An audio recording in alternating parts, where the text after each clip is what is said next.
haven't actually really thoroughly introduced myself in the sense of how did I end up being here?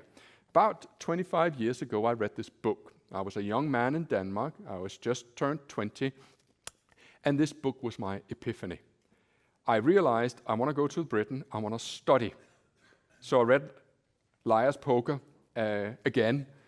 Where could I study? London School of Economics, etc., etc. I worked 2 jobs because back then there was no government support. So I took myself through 2 university degrees by my own velocity. But I was stinking lucky because in 1992, Britain was fighting a currency relationship they had called the European Exchange Rate Mechanism. And it was a dreadful thing to be part of because it meant they had to protect their currency within a ban versus other European currencies. And I was incredibly lucky, ladies and gentlemen, because if I had walked down to the bank just a month earlier, I would have gotten nowhere near the amount of money that I did when I exchanged my Danish kroners into British pounds. And I more or less, it doesn't happen often, but I more or less caught the low.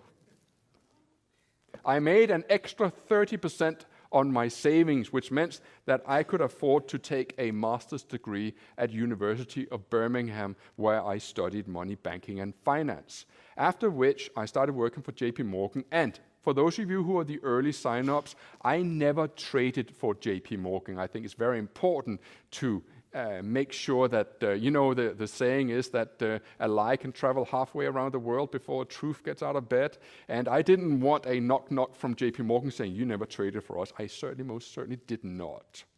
I traded for myself, I traded for others, but I haven't traded for JP Morgan as much as I would have loved to trade for JP Morgan. I think I could have done a better job of some of them. I worked for JP Morgan for 3 years, and then I became a home trader for 18 months. And ladies and gentlemen, you would have laughed at the way I traded. It was hilarious. I didn't actually have a computer.